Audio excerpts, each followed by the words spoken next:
CODA, A Sound of Connection, a video essay by me, Milan Johnson Williams. What matters is that should difference enter the world of a beloved community, it can be a place of welcome, a place to belong. This quote is from the 2004 book Belonging, a cultural place by Bell Hooks. This book sees the accomplished Black feminist author as she tries to explore this idea of what makes a place a home and its intrinsic need for every human to feel like they have a place within the world with other people who love and support them, despite differences. A drive that governs our thoughts and feelings, a notion that found itself in a lot of cinema, as this need is universal. Which brings me to the topic of this video essay, as I would like to speak about the 2021 film CODA, which is all about the notion of belonging. Specifically, what does this mean when it's tied to this ability to hear?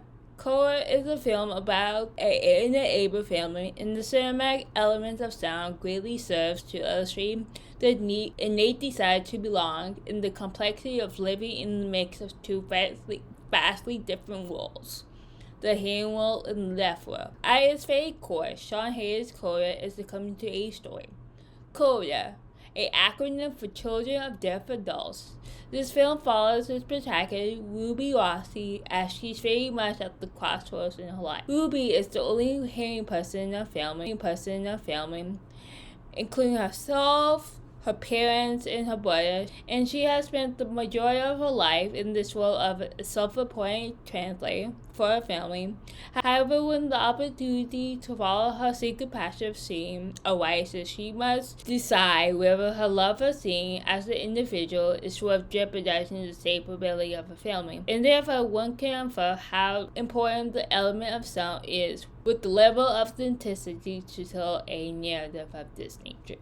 In 2021, CODA's sound team sat down with Los Angeles Times for an article entitled How the Setability of Sound Swells the Emotional Intensity Behind CODA. In this article, the team goes over how the artist's tapestry that holds the film together directly impacted by the desire to illustrate what it's like to live in a world that's is divorced from what we, as a hearing audience, consider the norm.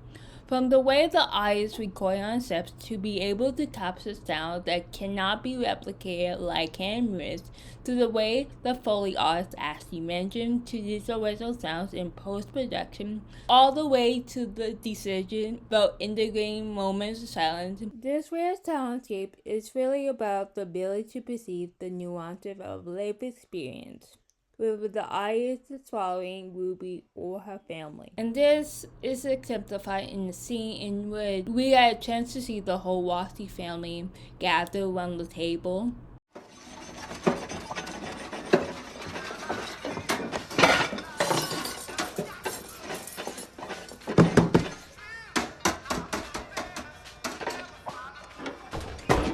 What's rude is how noisy you guys are.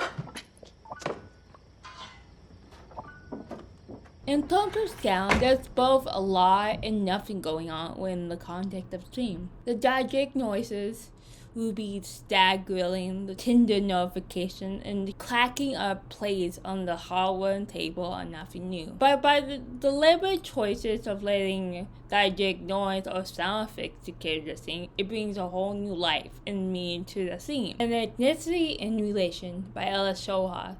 The scholar discusses a need to stop looking at cinema in a very hegemonic vacuum of heterosexuality, cis male whiteness. Because the truth of the matter is that minorities in the struggle even exist in the absence of acknowledgement in cinema. And although Shoha never speaks about the topic of ability in this paper, Cole really embodies this mindset in terms of sound design. Because the film experiments with the mundane that we as a hearing audience always take for granted and turns it up to 11 so we as the audience can really feel what it's like to be Ruby. Which in this scene is just a teenager who's trying to get her homework done in a sea of chaotic noise that no one else can hear. And evoking a dichotomy that's at the very heart of this story. On the flip side, there are scenes like the one where Ruby's family are homicidal. it reminds you to keep making music. Please welcome Miles Patterson and Ruby Rossi.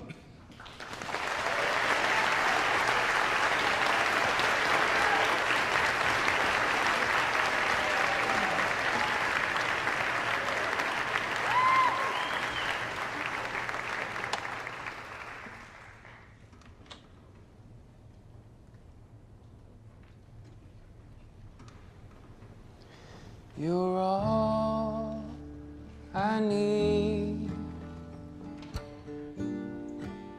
to get by. Like sweet morning dew, I took one look at you, and it was plain to see you were my destiny. With my arms open wide, I threw away my pride. I'll sacrifice for you, dedicate my life to you. I will go where you lead, always there in time. Up until this moment, CODA sound design has massively reshaped Ruby's voice to be something greater than a song. In a 2012 scholarly article entitled The Sound Design of Cinematic Voices by Sandra Plato, the scholar discusses this very notion. She says that the voice is an audio channel that not only has language, but elicits meaning. Most of the time in cinema, it's not what is being said, but how it's being said, and highlighted through sound design. Ruby's voice is like this in CODA. While not being the most powerful or show-stopping voice in normal contexts, Ruby's voice is special as it carries the meaning of self-discovery due to the fact that it's being recorded live on set, and in terms of Ruby's progression as a character throughout the story. And the type of scene in which Ruby's voice fades out to symbolize her family's deafness, it showcases the tragicness of the gap in the family. As in this point of the film, Ruby's family decides nothing more than just to understand why music has become so important to her.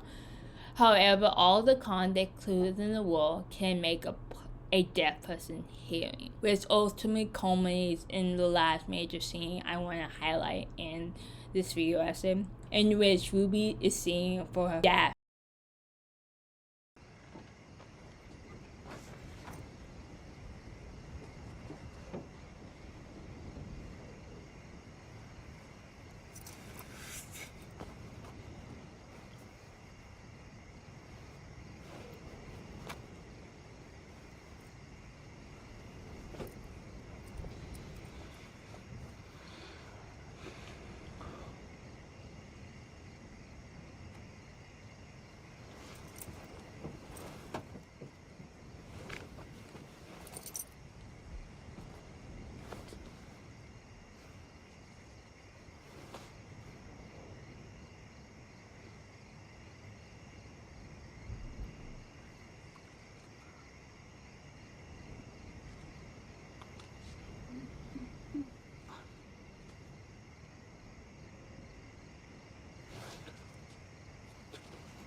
Like the sweet morning dew,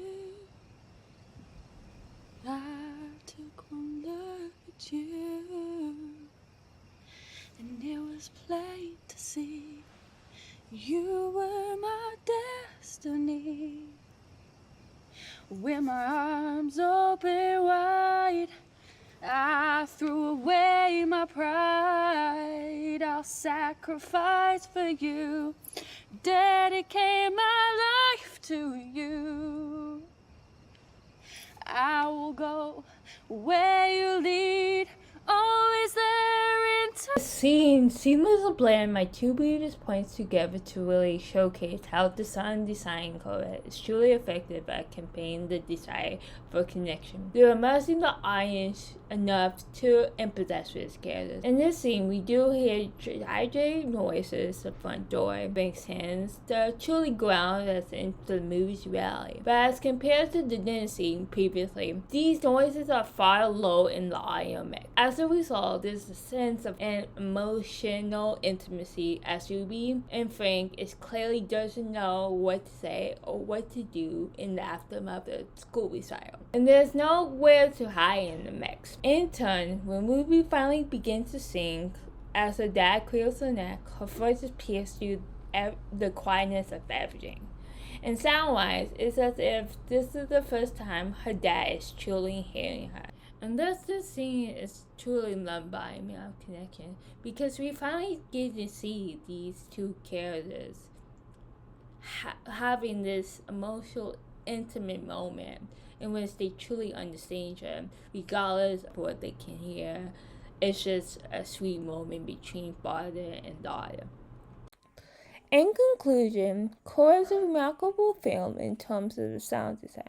It's a film that truly knows how to take simple sounds that some of us hear and know and masterfully weave it into the emotional journey of this family in this drama. And that's what I need to be analyzed. So thank you for listening and goodbye.